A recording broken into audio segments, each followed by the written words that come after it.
Hi everyone, Ivy Marie Lim, Mindset and High Performance Coach. Have you ever heard of the Law of Attraction? Do you ever wonder if it's real? Well, check out this interview. It's with someone who I am honored to call my friend, and she's been my mentor, Shannon McCaffrey. She is a top real estate broker here in Ontario and leads a dynamic, magnetic team of individuals. She is also a Law of Attraction coach, a mom, and a wife, and she is definitely a super attractor and a very hard worker. And this interview will talk about her story and how she pulled herself out of a deep and dark place, deep in depression and deep in debt. So check out the video and I will see you after, and let me know what you think. Hi everyone, so here she is, Shannon McCaffrey, and any chance that I get to be in her energy field, I take it. So I'm so happy that I was able to catch her today before the busy holidays. And so I did introduce you a little bit to her in the beginning of the introduction. But Shannon, could you please let us know about your wonderful transformation? Yeah, okay, so what do you want to know, Ivy, where it all started? Yeah, the thing is, The Secret has been watched now for how long has it been, that movie? Well, I watched it 12 years ago. I think it had come out the year before that. So 13 or 14 years it's been aired. Seems a little bit dated now when you watch it. It's on Netflix for anybody who hasn't seen it. So I highly recommend watching it. It's free on there. And yeah, it seems a little bit dated, but the content is still fantastic. So that was, for myself, I probably got into that whole realm of personal development just prior to that. So that was actually the first time it was shown on video, because I had done a few courses and read a few books. So that was the first time it really showed up on video like that. And all those people now are super famous. And I think it really also elevated the field of personal development. So that's been a really good journey for, I think, the millions of people that have been able to touch and probably inspired a lot of coaches. And you are now officially a Law of Attraction coach as well. So we'll talk about that as well. But yeah, just give us some background on how it changed your life, because we hear about it from all these superstars, or you'll see, the Facebook ads on the internet, but it's always really nice to have somebody so grounded and down to earth and here local who can really testify to the power of the Law of Attraction and more. Yeah, thank you. So basically my background story and my introduction to The Secret was 12 years ago. I had just finished university. I was newly married. And my parents decided to retire. They had been running a hair salon business for many, many years, since I was born, essentially. And they put their blood, sweat, and tears into it. And when they retired, they handed the business over to me. And in 2 short years, I drove the business right into the ground. I think I just had this mentality and this mindset that I was born into the business, so I didn't need to learn anything. I didn't need to educate myself on business. And at that time, I was very self-involved, and I blamed it on everybody else but myself. It was the staff's fault, or the mall that I was located in. One of the big anchor stores had left, and, it wasn't anything to do with that. It was really just my ignorance and not knowing when to reach out for help. So in 2 short years, I had buried myself into debt. I had $100,000 in credit card debt, and I was just burnt out. I was working 3 jobs. So I just finished university, and I was waitressing and bartending in the evening. In the morning, I would get up at about 6:30. I would go into the hair salon, do books, kind of get everybody off and rolling, and then I would leave at 9:30 or 10, and I would start a sales job. And I was selling hair salon products at the time, and so I would go off on the road selling the products. I would get home at about 5 or 6 o'clock, and I would start waitressing and bartending till 2 in the morning. And I did this. Just to touch upon that, you've always had a really good work ethic then. Yeah, absolutely, for sure. As you saw yourself going down into debt, your work ethic was there. You always pushed through any challenges that you saw. You did what you could. Yeah. To not get to this point in your life. For sure. I mean, I think you do what you have to do to get through. And looking back now, I don't know how I managed to make it through the days, but I did to a certain degree. But there was a time where I just started really burying myself into really deep depression. And I remember driving to go see one of my clients in the Picton region. And for anyone who's been to Picton, there's this giant bridge that you go over to get there. And as I was driving, I was coming up to the bridge, and I was just in all sorts of self-defeating thoughts and how I just didn't want to live anymore. And I accelerated and had every intention of driving over the bridge and ending my life. And so I got to the top of the bridge.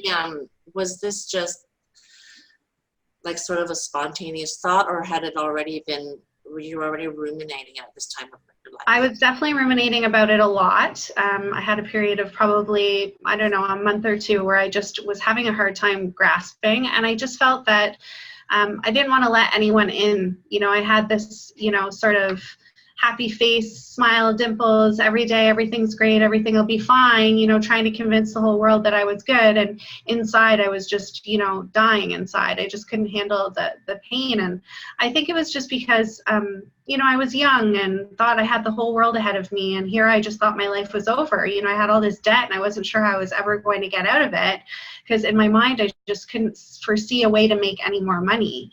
And then, of course, you know, money and relationships don't go well together. When you're having troubles, you know, with money, then often it reflects in your relationship. So every day I was waking up, and I remember turning to Kevin and saying numerous mornings, like getting out of bed and just turning to him and saying, like, I hate my life. Like, I hate my life. I don't want to get up today.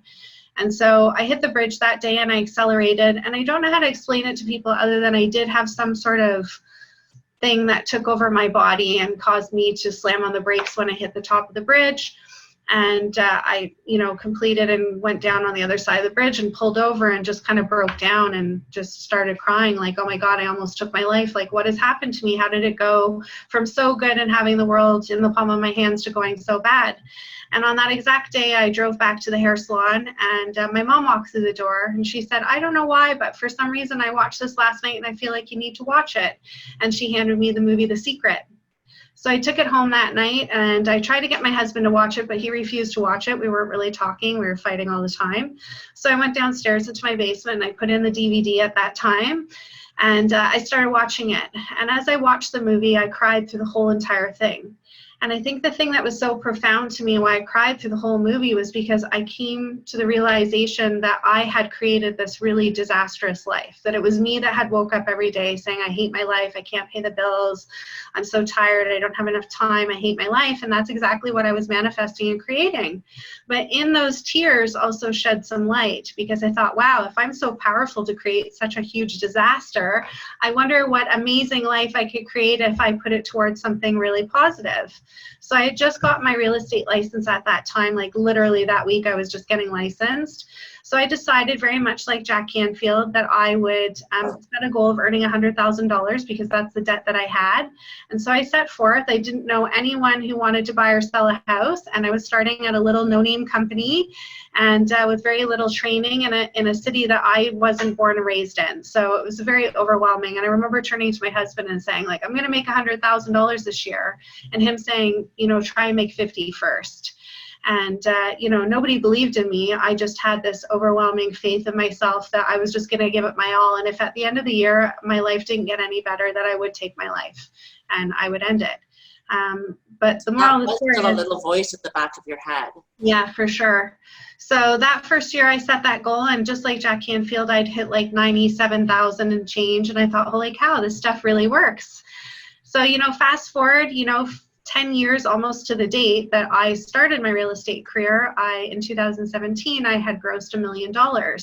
And that was, you know, a super overwhelming, you know, moment in my life. I remember pulling down my driveway and looking at my big, beautiful house and just thinking, wow, I can't believe it's been 10 years. We were so down and out, and now we live a life that most people only dream of. So I definitely am a true living story of the law of attraction and how powerful the techniques can be once you really grasp them.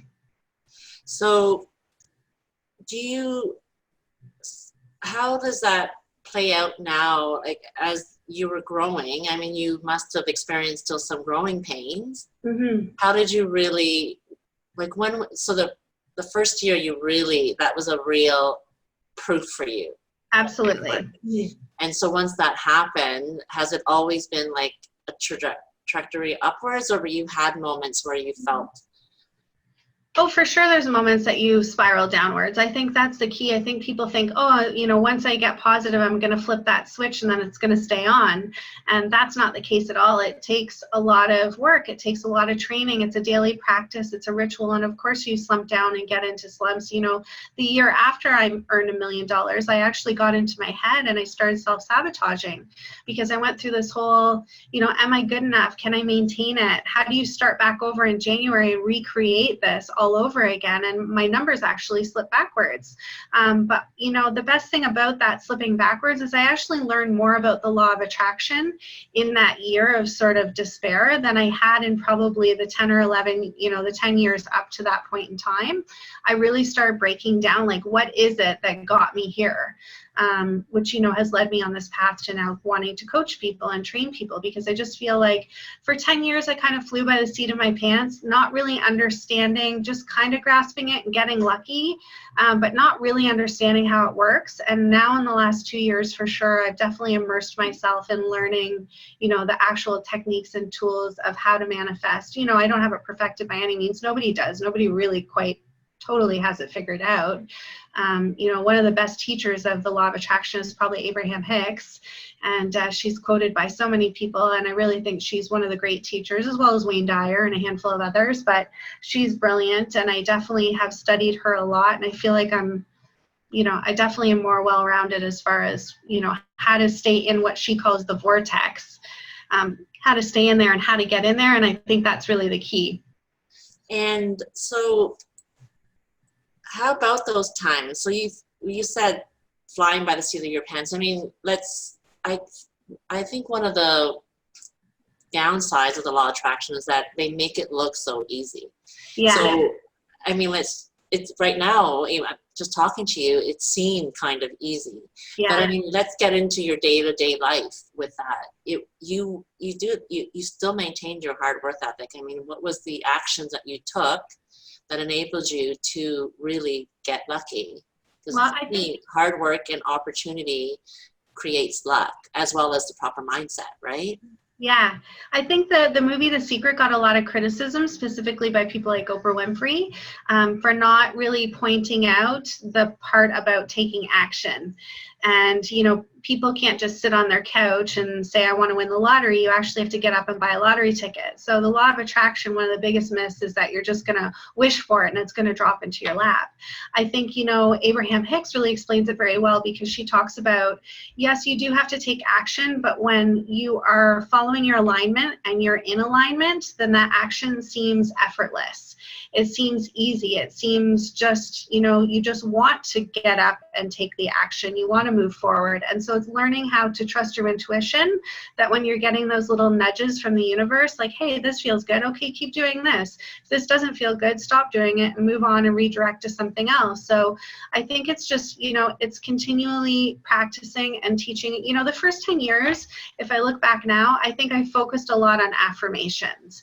And I really studied and tried really hard to, keep track of my thoughts. And that was really hard. And now, the great part about the internet now is back then, 10, 12 years ago, I just watched The Secret over and over and over again. There wasn't all the YouTube and all the information. It wasn't as popular as it is now. So I didn't have access to all the tools and training that most people have now. So back then, I would just focus on affirmations and just trying to reprogram my thoughts. And as we all know, you have, millions of thoughts in a day. So it's very hard to monitor your thoughts every day. And I remember thinking that I had an angel on one shoulder and a devil on the other. And when I started the law of attraction, I always felt like I could see these little guys fighting with each other, where, the angel is saying, like, hey, Shannon, you're going to make 100,000 this year. And the devil's saying, hell no, you just pulled over. And I remember, pulling over to get gas in a gas station because my car was chugging on my way. I live half an hour from my waitressing job at that time. And halfway there, my car started chugging, and I was like, oh my God, I'm not going to make it to work. I have no money though. So I pulled into the gas station, and here I was scrounging under the seat of my car to find 75 cents, to put 75 cents of gas in the car to get myself to work to make some more money to get gas to get home. And I remember that devil being like, hell no, you're broke. Like, you're never getting out of this. And the angel always fighting. So how do you, I mean, that was your reality. And I have to say, my husband, for example, he is as positive as he is. He also takes a lot of pride in being grounded in reality. Yeah. So what's the advice that you would have for that specific situation? Yeah, so that's the whole point about the law of attraction. Reality, denial, or how do you keep pushing through that even though that this is the truth? Yeah, so it's you have to, most people think you have to see it in order to believe it. In this case, you have to believe it in order to see it. So that's the hardest thing, I think, for people to grasp, is that when you're in debt or like you're trying to find a relationship and you feel so lonely, you know, it's hard to have that unwavering faith that they talk about so much, like to have that belief to visualize. But you know what? It does take time. It gets easier as you practice it, as more things come into your fruition. You know, they say in The Secret, start with, you know, finding a parking spot.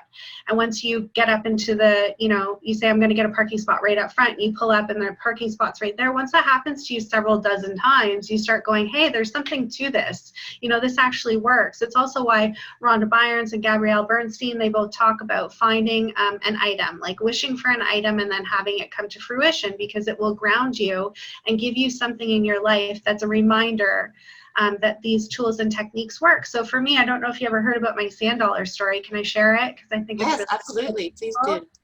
So in 2018, I went to visit my parents, and I was on the beach with my son, who's 7 years old, and he handed me the shell, and it was broken, and I picked it up and I said, oh wow, Deegan, do you know what this is? This is a broken sand dollar. So we Googled it and we pulled up a sand dollar so you could see what it looks like. I said, you know what would be really great? I was just, you know, on a side note, I was just reading Gabrielle Bernstein's The Universe Has My Back and Rhonda Byrne's The Power, both talking about picking an item. So I said, you know what would be really cool? I would love to manifest and attract a sand dollar, but I want a perfect, and that was the key word for me. I want a perfect sand dollar. I don't want it broken, and I want it to land on my feet. I don't want it to be store-bought or something I see. Like I need to find it myself. So I thought, I'm really good. Did you do this exercise again as proof to yourself that this works? Yes, exactly. Even though I'm 10 years and half an expert in it, there's still times that you go into self-doubt and you say, I don't know if this is still working or if I still have what it takes. Did I just get lucky? And I know better. But anyways, sometimes you need these little things to happen to you. So I'm like, I'm a great manifestor. I'm going to manifest this in a matter of an hour. So I'm scaling up and down the beach with my son, and we're looking and we're looking and we're looking. We can't find anything. We're both so disappointed. And I said, okay, it's okay, because we're going to get on a little cruise. We did a 2 or 3 day cruise from Florida over to the Bahamas. I said, when I get over to the Bahamas, I'm going to be on that beach and I'm going to find a sand dollar there. Even though we weren't really on the shell side, so it was very unlikely that I was going to find the sand dollar. Anyway, so I get over to the Bahamas a couple days later, and Deegan and I were up and down the beach, can't find it. It doesn't appear. So I get on the plane to head back home, and I'm super disappointed that I didn't find the sand dollar. And I'm Googling it again to look at it. And as I Google it, I find this story about this mother and daughter who happened to be on a beach, and how the daughter picked up a sand dollar and showed her mom, and her mom said, oh, but it's broken. And the daughter said, but that's okay. You know, not everything has to be perfect. When things are broken, they're still beautiful. And so I took that as I needed to hear that story, and I released it to the universe. And I said, that's okay, I didn't find it. Someday when I'm meant to find it, I will find it. So fast forward 2.5 weeks, I go to my girlfriend's house, and I'm having one of those days that I totally feel like I'm in the vortex. I'm in the zone, the flow, whatever you want to call it. I'm feeling really good. Deals are coming to me. Life's great. I go to my girlfriend's. We're having a glass of wine. And I'm just feeling fantastic. And all of a sudden, her 10-year-old daughter comes over to me, and they had just gotten back from Barbados or something. And she said, Shannon, do you want to see the shells? And Deegan was beside me too. She said, Shannon and Deegan, you want to see the shells that I got in Barbados? And I said, yeah, I'd love to. So she goes and she gets this little bag, and she starts pulling out like a conch shell and all sorts of different beautiful colored shells. And I was like, wow, this is amazing. And then she reaches in and she said, this is my very last shell, and it's my very, very favorite one that I found. And as she reaches in the bag, she pulls out a sand dollar. And not only does she pull out a sand dollar, but she says, look this is my favorite one. It's a perfect sand dollar. And in that moment, I started like choking up and my eyes swelled up with water and like everybody was looking at me and I was like, I'm okay, I'll tell you in a minute. And in that split second in my mind, I thought, well, that's great, Charlotte. You have a perfect sand dollar, but it's your sand dollar. It's not my sand dollar. And at that exact split second, she walked over to me and she set it in front of me and she said, here, you can have it.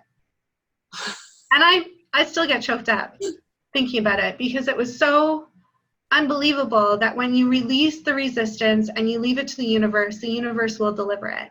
And there it was sitting in front of me, and I have it at home now. I actually have a fan that I turn on and off every night.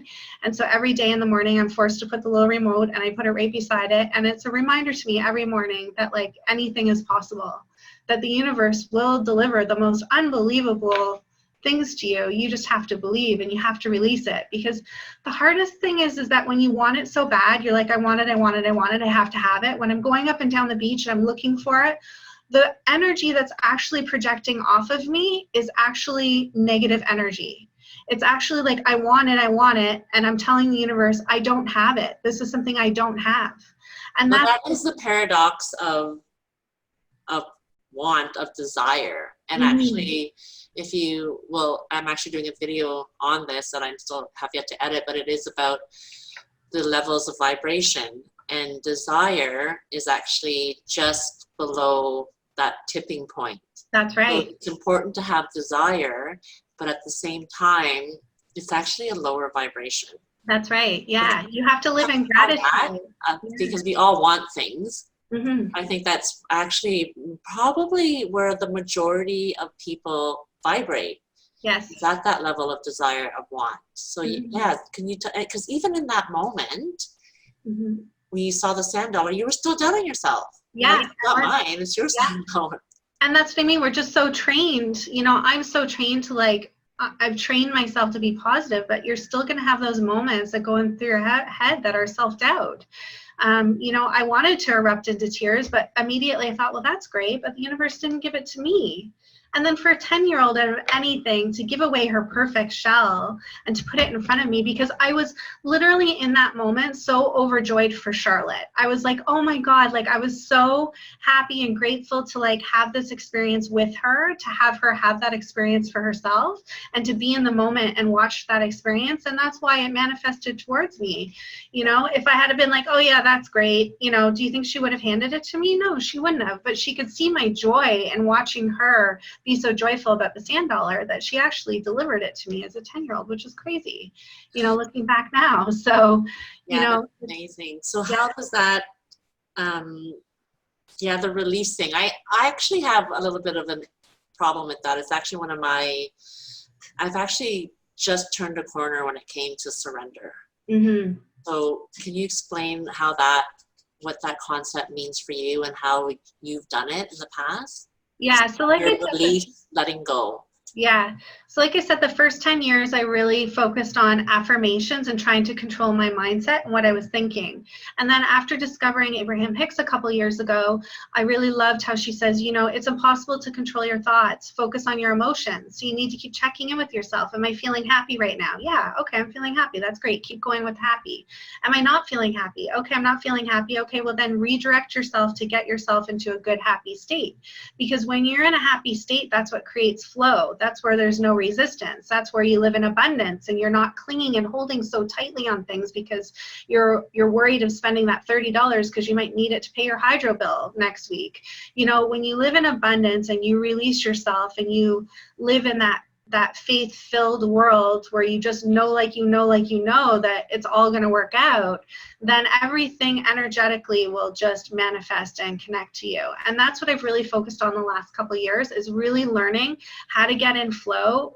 Abraham calls it the vortex. I really like how she describes that, how you just get into the vortex, because when you're in that vortex, and everybody knows that feeling, even if you're not, you know, really big into personal development and you haven't been following it, everybody recognizes those days where you get out of bed and you just feel like $1 million and you're like, I don't know why today I feel really great. I know everything's going to go my way, and everything manifests and comes to you, and you come home and you're just in a great mood. And you know, that's being in the vortex, whether you're conscious of it or not. So learning how to become conscious of it, and then, learning how to direct your emotions and let go of that resistance and just focus on feeling good, because when you're feeling good, everything will come to you. And this is why I'm always saying to people, Kyle Cease has a really good book. I'll tell you what it is, actually. I've got it right here. It's really important. It is called Kyle Cease, The Illusion of Money. I don't know if you can see it or not. Oh, there it is. Backwards, yeah. But it's Illusion of Money. And he talks a lot about, don't worry about making money. I think people get into their jobs and they worry about, I'm in this job, I hate this job, but it's going to pay the bills. And he very much talks about, okay, well, it doesn't have to be an either or. You don't have to quit your job tomorrow by any means. I'm not suggesting that, but start working on the thing that makes you happy and brings you joy, whatever craft or talent or, for me, it's just talking about the law of attraction. I never thought there was a way for me to actually make money doing it. I did it, for a long time for free to help people out, because it's just part of giving back to the universe. But he says, when you get in the flow, you get in the zone, the money will come to you. And this is why you see so many people, once they get and hone into their talent, their love, their passion, they will start getting money from it. And so it's a really great book. I highly recommend it. So speaking on the topic of money, I mean, majority, they say actually, speaking of flow, 70% of the population are not in flow during their day-to-day job. The one thing that they spend 8, 10, 12 hours doing, and perhaps only 30% of the population have a job that puts them in that state of joy, of creation, of timelessness. Time flies when you are in the zone. So what kind of advice do you have for somebody who is spending much of their hours in something that they hate? I know what I do, and because I have done it. But yeah, let's hear from you. Yeah, so I think if somebody's not happy in their job, it's hard. I'm not advising people to step out of their job, but at the same time, you have to say, if this isn't making me happy, you have a choice. You can change it. Start putting feelers out and, putting your resume out there and starting to think of other ideas or other side jobs that you could be doing to attract more money so you can let go of that job. Rhonda Byrne has my all-time favorite book, as you already know, Ivy is the Power. And her book is brilliant. I love it in the audiobook version. I play it almost every single day, even for just 5 minutes.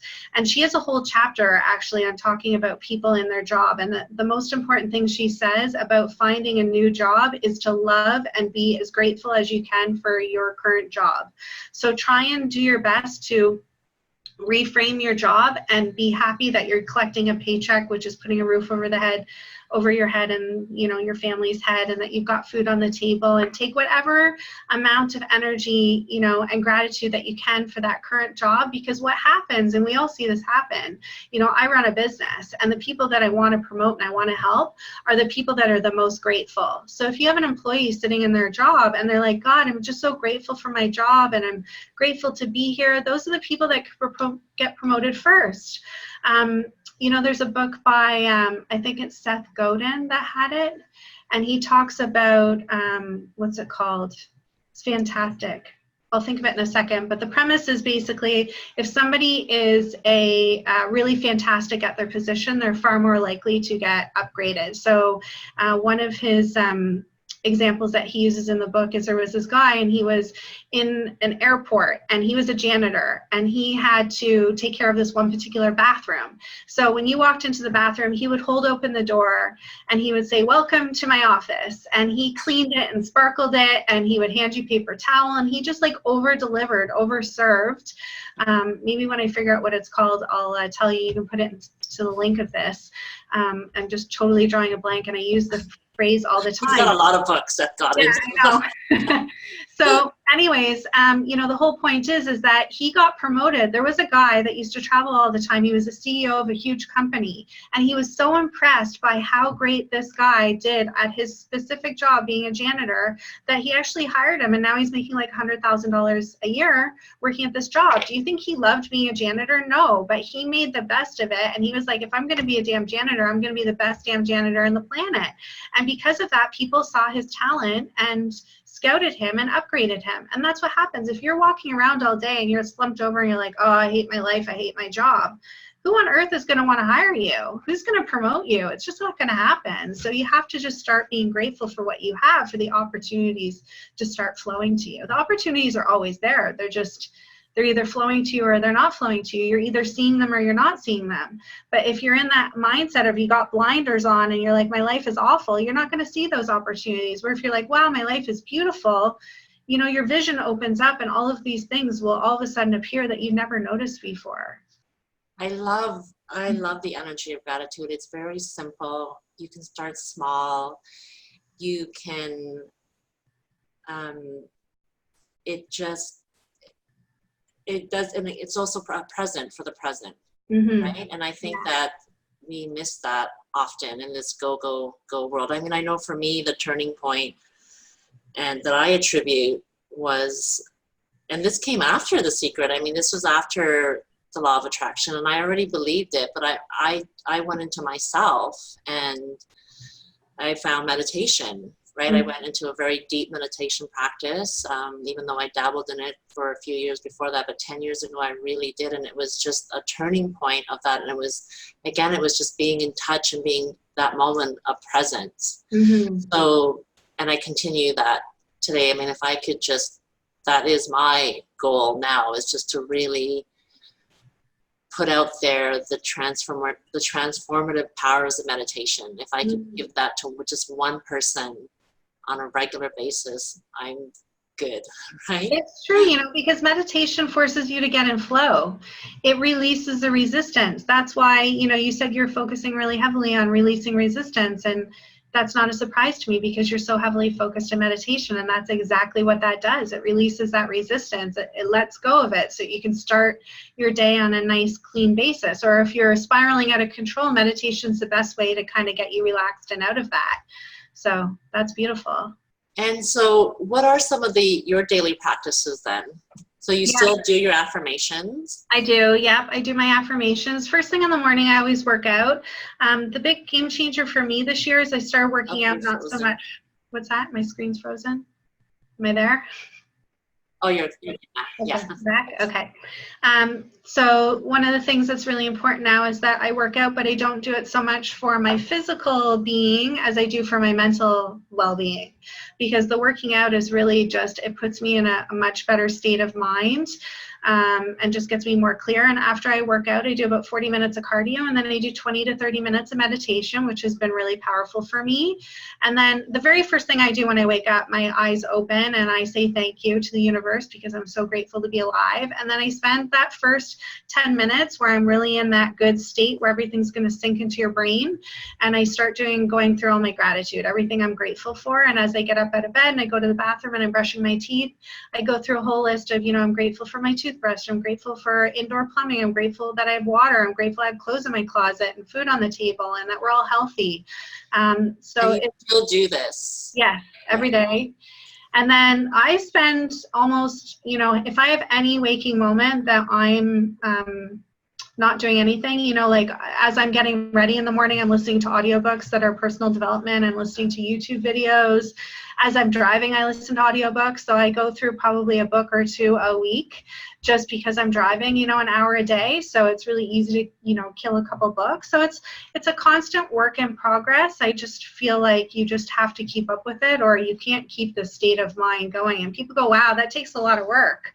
But at the same time, you know, I have a really great life because of it. So to me, it's worth the investment. You can also, you know, you're creating your life whether you're aware of it or not. So why not try and control it and create it, you know, to your best? And it makes me feel good. You know, I'm not listening to like the news. I'm listening to stuff that's inspiring and I'm learning things. And the more I learn, the more I realize how much I don't know. And yeah, it's just really powerful. It just makes me feel good. Yeah, no, I do. I'm the same. And thanks to you too, you've really encouraged me not to sort of give up on that. I mean, I do love my meditation just because it's something immediate for me. It's just as, for me, that is just like eating well, sleeping well, and exercising. So that is definitely one of my daily rituals. And yeah, gratitude comes very easy for me, looking at finding beauty wherever you go. Yeah. It becomes very easy for me.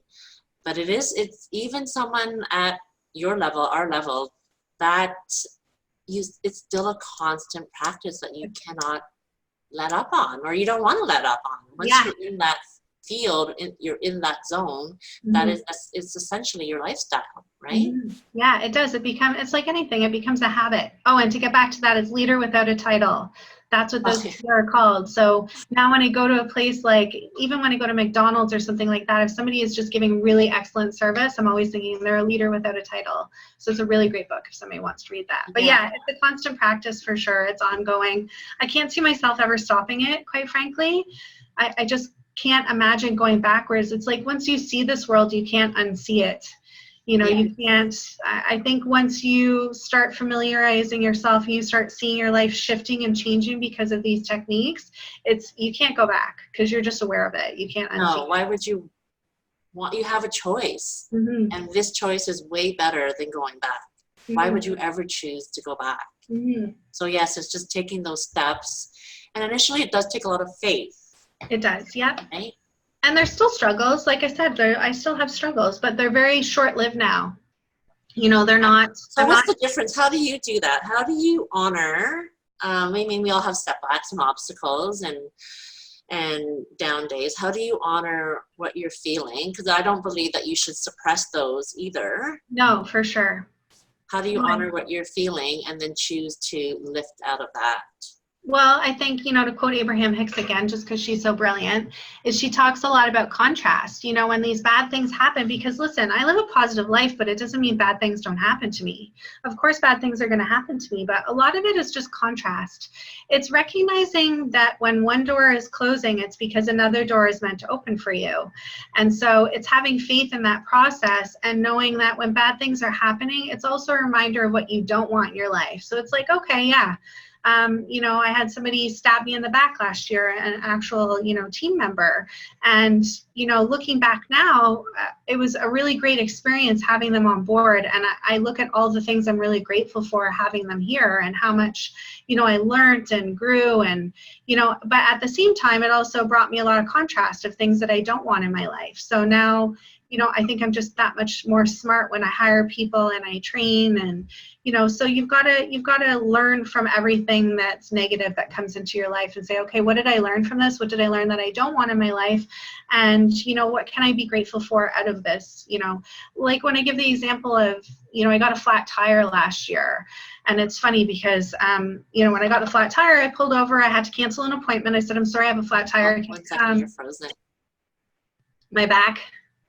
There we go. Back. Yeah, there you are. Okay, so when I got a flat tire, you know, I pulled over, I called CAA, I had to cancel an appointment. I thought to myself, great, I actually get an hour in busy season just to relax and I can, you know, watch some more YouTube videos and zen out and it's time for me. And I thought it was really great. Well, a couple days later, and, you know, I didn't even think twice about it, but a couple days later, I ran into a girl that I went to high school with and she was going on and on about how she got a flat tire like last week. And she was still going on about the story of how she got a flat tire and how awful it was. And then she couldn't afford to pay to have the tire fixed. And now she can't pay her rent and her kids are going to university. And like, she just went on and on and on. I thought, wow, this is the difference because a positive person and a negative person had the exact same event happen. And the positive person, you know, I just decided not to let it spiral out of control, whereas this other person let it spiral out of control. A week later. Yeah, a week later, still talking about it. And that negative energy that's vibrating off of that, when she goes to work, you know, she's bitching and complaining and not doing her job. Like she could literally lose her job because that negative energy is swirling all around her. She could go home. She's probably complaining about it to her family and her husband and fighting with her kids over it. Like it's so much negative energy that's not necessary. You know, it's a choice. It's a choice that you make. And that's what people don't understand. They think, oh, I can't control my life. These are the cards I've been dealt and I'm just going to plug along like a zombie every day. But you do have a choice. You do. You can change your thinking, which will attract more opportunities. I think too, with the law of, like what happens, I don't know if you ever get this, but I do get it once in a while when something does bad happen to you and they're like, well, I guess the stuff you do doesn't work. It didn't work this time, did it? Yeah, for sure. You're going to have naysayers, right? And well, this for me, I mean, as you know, my mom had passed away, and I think part of my grieving was the fact that, like, I am a healer, right? I value my health so much, and I wasn't able to give her that same gift. And I think I was very hard on myself for that. But in the end, I was listening to Deepak Chopra, and he actually specifically said something about that. He said, you know, spiritual people take it very hard when they get sick, because but it's really not about perfection. Yeah. Right? That we are still in this physical body. Amen. It's not about perfection. It's about the law of duality, right? And out of this experience for me was that I was able to because I actually suffered from anxiety a little bit. And it really made me understand. If I didn't have that experience, because it's such a it's so prevalent now in our society, right? Anxiety and depression. And if I didn't have this experience, I would have never truly have felt that, and I couldn't really empathize or be compassionate around it. And sure enough, my stepdaughter has suffered from a lot of anxiety this year too. And I was like, wow, not thank God she's going through this, but thank God that I went through what I went through for me to be able to truly relate to her at that level. If I didn't have this traumatic experience, that life is inevitable in life, I wouldn't have been able to have this compassion for my own stepdaughter. So yeah, it's just, I mean, that's a bit more of a heavier tone, but that's how I learned the law of contrast. Thank you for being vulnerable and sharing that, because I think it's important for people to hear that, because there is going to be struggles, and I can't even remotely begin to imagine how difficult that was for you. But you're right, it is through hitting rock bottom and being in your despair that you not only can sympathize more with other people, but I think it makes you more inept to want to help other people too, because you don't want to see people go through the same suffering that you went through. So, you know, I think when I look back at my traumas and everything I've gone through in my childhood, it brought me to where I am today, you know, and I'm so grateful for that now. Looking back, you know, at that now, it seems crazy to say, oh, I'm glad those terrible things happened to me, but they made me who I am today. And I think it's a beautiful gift that you get given if you're able to internalize it and then shine bright through it. So that's amazing. It's a lesson. It is. These lessons are gifts. Yeah, it's another way of reframing all the stuff that's happened to us, right? It happens to us, right? It ends up being the opportunity to have a lesson and to put it back, pay it back forward as a gift. Yeah. So great. I think we covered a lot, and I know I don't want to take up too much of your time. Yeah, so I hope that this video helps other people out there. I love your story, and I thank you so much for being here. And yeah, we'll stay in touch as always. Oh, I'm so grateful. Thank you for having me on today. I think it's amazing. I love you, Ivy, so I'm so happy to be able to do this. Let's do it again soon. Yeah, I'll see you soon. Okay. So I hope you enjoyed that video. Don't forget to check out my website, ivymarielym.com, for some free resources, and stay tuned for more videos and exciting interviews with more fascinating people. And please do share. You never know who is going to help. Thanks, and bye for now.